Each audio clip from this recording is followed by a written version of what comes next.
Oggetti socievoli. Oggetti Socievoli presenta. A Conversation With is hosted by Prisca Arosio. Well, my name is Janine Coombs, so I'm a contemporary jeweller and I live in Tasmania, the small island at the bottom of Australia. And I work part-time from Hobart, which is the capital, and my studio is on an even smaller island called Bruny Island. I began life as a social worker working in the community services area. So I spent many years working in a role that was very much consulting with people, asking people how they lived. And in later years, I spent a lot of years working as a sort of community consultation engagement person, I guess, working with architects and planners and people developing services for people. So trying to get community involvement in the infrastructure and services that were going to be built. So I've been a contemporary jeweller for about 10 years now. I retrained and I'm enjoying working with objects and their meaning in people's lives.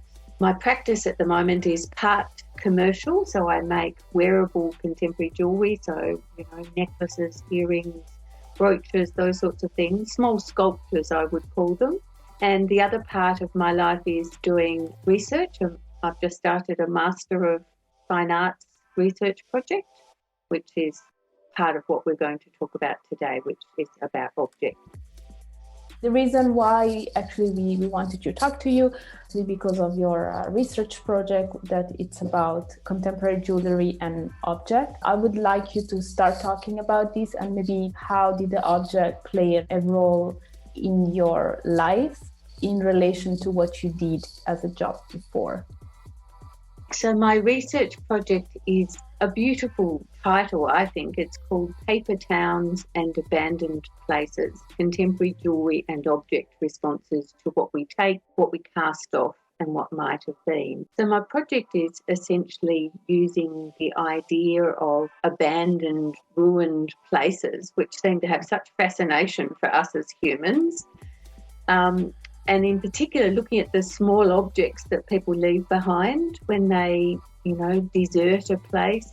In my research, it's perhaps less about the things that we hold dear and the things that we leave behind and what they say about us. So I've been looking at some of those sites where people live, often many years ago, and looking at the fragments left behind and trying to work out what meanings are embedded in those, what I can make as a contemporary jeweller that will reflect history, our relationship to place, and also what other histories could have been if we'd responded differently. So part of it is about a relationship to environment, about many of those places were places that were mining or forestry or timber getting. They were industries where we took things from the places where we live, but we often left a bit of a mess behind, or we weren't that good at looking at more mutual relationship with our environment. So they're fragments, but I guess they translate to the current in terms of now when I go into people's houses, I look at things that are there, and often what people collect are some of these fragments. I do it myself. I have a mantelpiece that has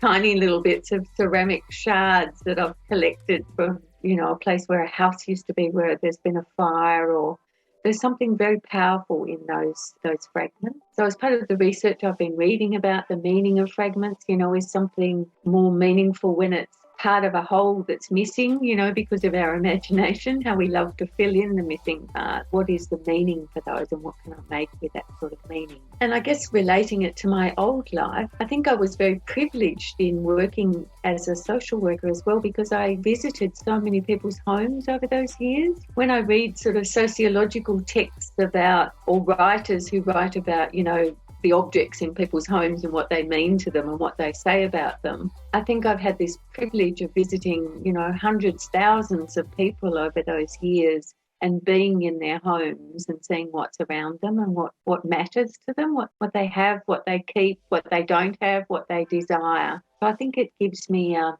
perspective about value in people's lives. The other thing that's interesting is contemporary jewellery has, as an art form, has all these debates that are current, and one of them is about preciousness that has always been there. So there was, in recent years, there was a real reaction to precious materials, because of their environmental impacts, so things like gold and silver and other metals. We've actually thought deeply about how they're made and where they come from and the effect on the environment. So there has been a real ongoing debate about preciousness. Does what we do to something as an artist make it precious because of the work we put into shaping it and reforming it? And can we work with materials that aren't at all precious, that are things that are cast off or recycled or waste, and make them precious? And I think relating it to the lockdown experience, there's been a huge lot of thinking about precious, what is precious to us. So I guess in my small way, I'm working with this idea of preciousness and looking at objects, but the greater meaning of preciousness, what matters to us. Yeah, I think it's interesting the fact that you talk about the fact that you went to visit families, you saw their objects, you saw their homes, and you saw how they were attached to objects and things. At the same time, you now are looking at more abandoned objects. Part of what's underpinning my research is the idea that in Tasmania we were settled as a colony of Britain, and I guess there's a whole history about seeing land and country and place as a place where you just come and take, whereas our Indigenous residents, the Aboriginal people, had a much more sort of reciprocal relationship with land and country, as they refer to it. So I guess underpinning my research is this idea that, how much do we need? I read a quote from an Aboriginal person who talked about only taking what you need. And I think in this time we're thinking a lot about how much do we need. Yes, I am thinking more about abandoned objects as sort of symbols in some ways of how much do we need? Was that precious? Was it just an item that we had hundreds of? Why was it left behind? Is it a symbol of just abandoned consumerism? Yes, I'm trying to work out what those objects would actually mean. One of the most interesting places is the recycle place at what we call the waste, the tip we call it in Australia, but the waste disposal depot, and all these objects that are sort of disembodied from their meanings, because they're somebody's object who died or who doesn't need it anymore.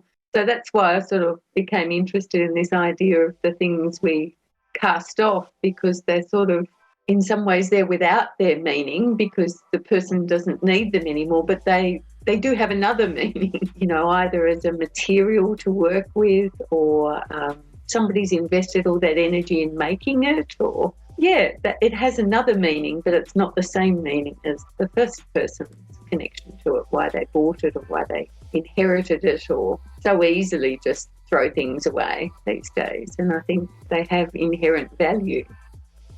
What is the relation between the research you're doing and also the jewellery making process?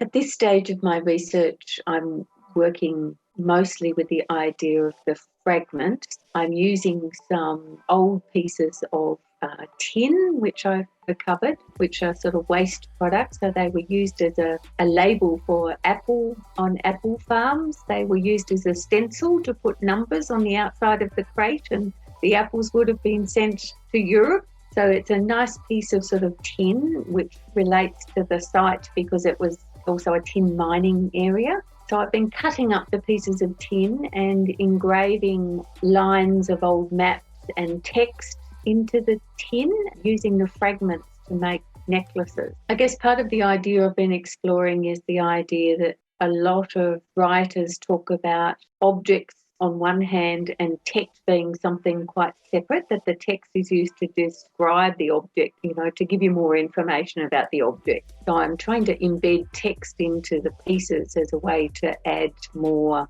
meaning, embed the sort of the link to history and to place in the actual pieces. I guess the other thing about jewellery is that it is very powerfully connected to identity. Most of us would have stories of pieces of jewellery that have been handed down from family, that have been special gifts that people have given us.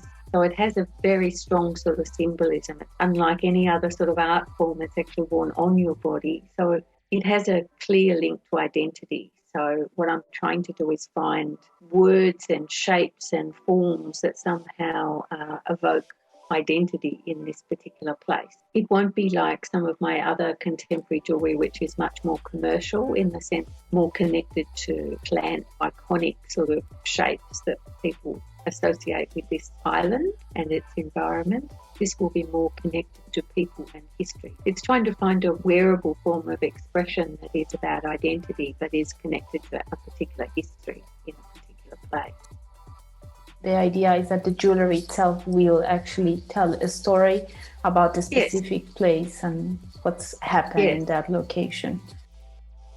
I often don't know the people that buy my jewellery because they're sold through a gallery. But if I do meet people that have a piece of my jewellery, I'm often really interested to hear what they think it's about, that everybody places a meaning on that piece that they see in the piece rather than what I might have intended. That's the nature of art, which is lovely. I love to hear what they have made of it. I guess the challenge is to make it sufficiently interesting so that people can there are some dots they might join, but they might join them very differently to how I joined them. Did you get influenced to start to research this because also of COVID? Partly, I had an interest because of knowing about some of these places that existed and their histories. But the other was that I read a couple of articles, and I think one was actually based in Italy, where the writers were talking about whether cities would become the new ghost towns. It was because I was looking at abandoned towns, and the word ghost town I would put into a search engine. And at the time, up came a whole lot of articles about whether cities would empty out and people would leave because of COVID and because of, needing to be closer to nature and reassessing what they valued in life and those sorts of ideas. So it did really begin to make me think that, yes, we think of all of those things being so far in the past, the ghost towns, but in fact we're grappling with issues that are so big that they're comparable, that there could be a lot of movement of people in years to come, people reconsidering how they live, where they live. How were you using your living spaces at home and how this has changed during the lockdown experience? During the initial period of lockdown, we were in our little house on Bruny Island in quarantine, so I couldn't run like I would normally do or do all of those physical exercise things. So my yoga mat became my gym workout, and my skipping rope became my companions every morning. I guess I looked more closely at things around me. I got things out of cupboards and looked at them. I researched my own space, I think, more. I thought about it more and thought about how things worked within it. And I did things like, my mother died a couple of years ago, so I got out photographs and an old brooch of hers that I've meant to do something with to fix it. I took it out to my studio, which was still accessible to me, luckily, during lockdown, and fixed it, and so I could wear it. It was a time of lots of thinking, reading, exploring my own space. And I guess the other thing that's changed, like for many people, is that the inside of my house has become more of a public space. So I do more, even now, Zoom meetings. So I have all these people in my house that I wouldn't normally have that level of public engagement in the house itself.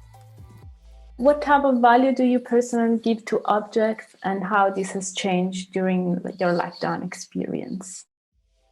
I think objects have always been really important to me, and they haven't been important in terms of their consumer value. So I've never been somebody who needs to have the latest model of everything. I like old objects. I like their patinas. I like their wornness. So objects are things with sort of meaning and connection for me rather than necessarily useful items. I'm more connected to objects that have some sort of personal story that have been given to me or I've collected somewhere. They're a memory. And I do think they have a bit of a life of their own. They're not as inanimate as we think. We do have a relationship with them in some way. What does sociable objects mean to you? What make you think the word of sociable objects?